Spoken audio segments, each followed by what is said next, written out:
और जिस सीआई ने बदतमीजी करी, मैं आपके माध्यम से कहना चाहता हूँ, सीआई साहब अगर आप मेरी बातचीत सुन रहे हैं, आपने बहुत गलत किया है। यूज करने चाहिए क्या? ये इस माँ की, इस बहन की सिस्कियाँ हैं।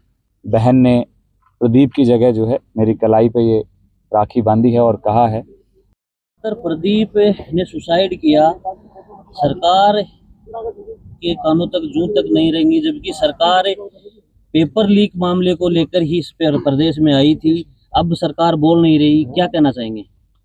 देखिए सबसे बड़ी बात तो ये है कि आज इस पेपर लीक के कारण न जाने कितनी माँओं के लाल जो हैं उजड़ गए हैं, कितने भाइयों की, हमारी बहनों की जो राखी की कलाई थी वो उजड़ गई है, कितने पिता के सपनों को मार दिया गया है।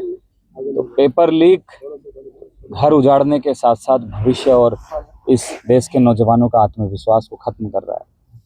प्रदीप जैसे नौजवान मजबूर हो गए इस भ्रष्ट सिस्टम के सामने दम तोड़ने को, लेकिन हम देश के नौजवानों से आह्वान करते हैं कि हिम्मत रखिए, लड़िए, क्योंकि हमारी लड़ाई बड़े भ्रष्टाचारियों से है और ये एक दिन की लड़ाई नहीं है। मैं आज प्रदीप के परिवार से मिलने आया हूँ। पिछली बार फ़ोन पे मेरी बातचीत हुई थी तो मुझे पता लगा कि भाई इस तरीके से ये पीड़ित हैं और इनको यहाँ के थाना अधिकारी द्वारा और पुलिस प्रशासन द्वारा परेशान किया जा रहा है। सरकार के कुछ लोगों द्वारा धमकियाँ दी जा रही हैं। ऐसे में हम आए और सड़कों पे निकले, मार्च निकाला। परिवार ने इच्छा जताई कि इनकी बात जो है नेता प्रतिपक्ष राहुल गांधी जी तक पहुंचाई जाए और हम जरिया बने राहुल जी तक इनकी बात पहुंचाने का। राहुल गांधी जी ने इनको आश्वासन दिया कि वो इस लड़ाई में जो है इनके साथ में खड़े हैं, पीड़ित परिवार के साथ में हैं और यथासंभव जो मदद हो सकेगी वो मदद राहुल गांधी जी करेंगे। आज उन्हीं की न्याय की लड़ाई को लेके, उन्हीं की मैसेज को लेके हम लोग यहाँ पहुँचे हैं।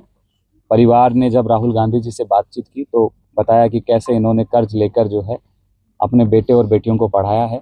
तो हमने एक छोटी सी शुरुआत करी, क्योंकि राहुल गांधी जी का साफ संदेश है कि पीड़ित परिवार के साथ में आपको खड़े रहना है, इसकी न्याय की लड़ाई अंत तक लड़नी है जब तक न्याय नहीं मिल जाता।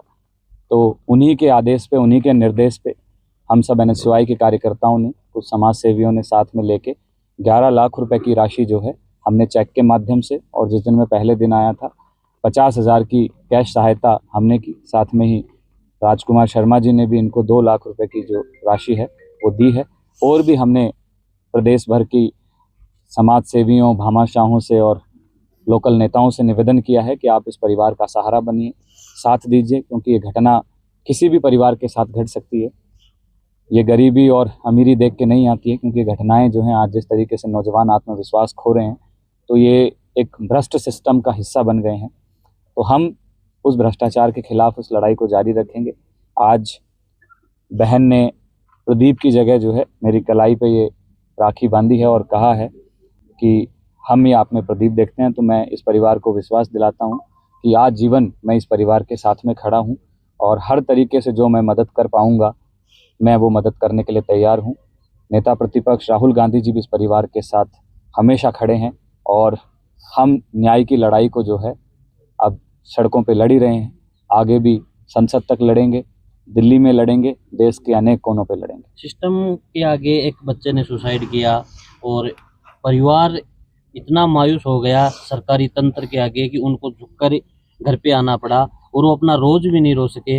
इसी बीच एक चेहरा विनोद जाखड़ सामने आया और उसने परिवार की सुनी और आज इस परिवार को दोबारा बसने की सौगात मिल रही है।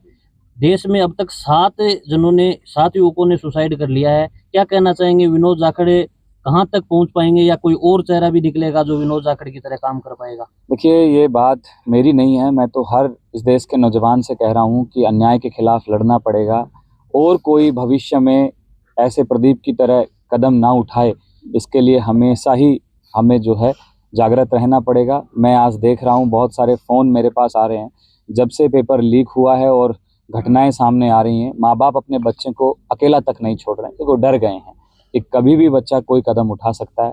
तो मैं यही कहूँगा कि हम इस परिवार के साथ में खड़े हैं। जो बाकी परिवार हैं उनसे भी हमने संपर्क साधने की कोशिश करी है, लेकिन कुछ परिवारों को जो है सरकार के द्वारा डरा दिया गया है। परिवार में अगर कोई सरकारी कर्मचारी है तो उस पर दबाव बनाया गया है कि हम उस परिवार तक ना पहुँचें। मध्य प्रदेश में एक परिवार है, मैं जो है 1 तारीख को उस परिवार से मिलने जा रहा हूँ और सेम घटना वहाँ पे हुई है। वहाँ पे भी एक नौजवान ने जो भी साधारण परिवार का है, गरीब परिवार का है, वो भी एक सपना देखता है कि भविष्य में डॉक्टर बनेगा। आज वो बच्चा हमारे बीच में नहीं है। तो ऐसे बहुत सारे प्रदीप और बहुत सारे देश के अलग अलग कोनों में जो हैं छात्र आत्महत्याएं कर रहे हैं। ये बहुत देश जो है विकट परिस्थिति से गुजर रहा है। परिवार की और इस देश के युवाओं की, छात्रों की एक ही मांग है कि जिस शिक्षा मंत्री की वजह से सारा कुछ खेल हुआ है, वो भ्रष्टाचारी शिक्षा मंत्री इस्तीफा दे। साथ में जो NTA नेशनल टेस्ट एजेंसी है, जो इस पेपर को, नीट पेपर को कंडक्ट कराती है, वो पूरी तरीके से विफल है। इसको तुरंत प्रभाव से बंद किया जाए और उसकी जगह या तो कोई सरकारी एजेंसी या कोई और ऑप्शन जो सरकार के पूरे नियंत्रण में हो, उससे ये पेपर कराया जाए। तो ये सब परिवार की मांगे हैं। अभी मुझे बताया कि हम जब तक न्याय नहीं मिल जाएगा, प्रदीप की अस्थियां भी जो हैं हम गंगा में नहीं बहाएंगे, क्योंकि हमारे यहाँ प्रथा और परंपरा है कि जब तक आत्मा को शांति नहीं मिलती है, मुक्ति नहीं मिलती है, जब तक कि गंगा में या जहाँ भी इनका स्थान रहता है वहाँ अस्थियों को नहीं बहाया जाता। तो ये परिवार की इस देश के लोगों से, इस देश के युवाओं से, इस देश के छात्रों से बड़ी मार्मिक और भावात्मक अपील है कि ये अपने बेटे की अस्थियां इसलिए नहीं बहा रहे हैं ताकि कल को कोई और माँ को, किसी और बहन को, किसी और पिता को ऐसे अस्थियां अपने बेटे की या बेटी की ना बहानी पड़े। तो हम ये वादा करते हैं कि हम इनकी न्याय की लड़ाई तक पूरा मजबूती से इनके साथ हैं। जो एक बच्चा किसी की जिंदगी बनाने के लिए डॉक्टर बनने जा रहा था, लेकिन उसने खुद ने अपनी जिंदगी खो दी, और भाजपा या सरकार के किसी भी पदाधिकारी का, किसी मंत्री का, किसी भी प्रतिनिधित्व का कोई मैसेज तक नहीं है, क्या कहना चाहेंगे? मैसेज कैसे होगा?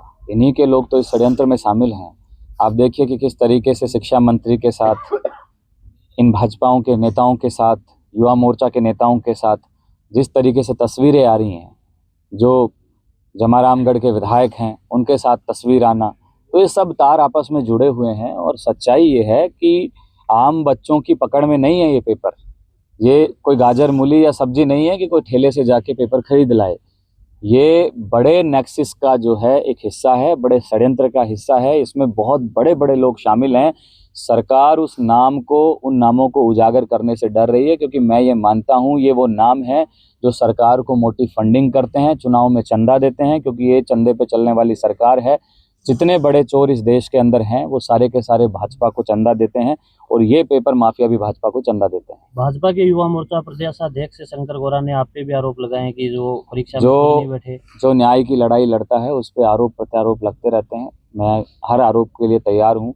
अगर मेरे प्रति कोई आरोप हैं तो जाइए, कोर्ट पड़ा है, कचहरी पड़ी है, जाइए काम करिए। मैं तो यही कहूँगा कि सड़कों पे उनको भी हमारे साथ में आना चाहिए और इस तानाशाह प्रशासन और सरकार के खिलाफ लड़ना चाहिए। बात करूंगा जाकिर जी, प्रदीप में एक बार ये जो कदम उठाए कि कितनी जिम्मेदार मानो? सरकार जिम्मेदार है, धर्मेंद्र प्रधान जिम्मेदार है, इस देश का सिस्टम जिम्मेदार है। जिम्मेदार हर वो व्यक्ति है जो इस पेपर लीक में शामिल है, हर वो व्यक्ति है जिसकी निगरानी में ये पेपर हुआ, हर वो व्यक्ति है जो इस पेपर लीक में सहयोगी बना। सर, मैं बात करूंगा, परिवार ने, पीड़ित परिवार ने 11 लाख रुपए दिया है, तो कहीं ना कहीं विपक्ष को राजनीति चल रही है। हाँ बिल्कुल, राजनीति चल रही है। आओ सब करो राजनीति, सब 11-11 लाख रुपए दो। मैं तो सबसे निवेदन करता हूँ, जितने भामाशाह हैं जो राजनीति करना चाहते हैं, कि आप सब आइए, यहाँ बैठ के राजनीति करिए। बहुत सारे नेता कह रहे हैं टूरिज्म है, ये कोई टूरिज्म ऐसे शब्द आपको यूज करने चाहिए क्या? ये इस माँ की, इस बहन की सिस्कियां हैं। उस सिस्कियों को मैं समझाऊं जिन्होंने कहा टूरिज्म, कुछ सहयोग करके गए क्या परिवार का? कुछ नहीं किया, तो फिर खाली पीली आके नेतागिरी। देखिए, मैं किसी व्यक्ति पे व्यक्तिगत आरोप लगाने नहीं आया हूं, लेकिन मैं ये कह रहा हूं, अगर जो लोग कह रहे हैं कि राजनीति कर रहे हैं, तो मैं कहता हूं कि ऐसी राजनीति सबको करनी चाहिए। यहाँ आओ, परिवार का सहयोग करो और राजनीति करो, कोई बात नहीं, आपको कोई मनाही नहीं है। आप भी 11 लाख रुपए इस परिवार का सहयोग करो, हम आपकी राजनीति में साथ हैं। सर, मैं बात करूंगा, जैसे ही परिवार को वहाँ पे आंदोलन कर रहा था, परिवार उनको रोकने का काम प्रशासन द्वारा किया गया। परिवार एसपी के पास जाता है, वहाँ पे परिवार की FIR दर्ज नहीं होती है।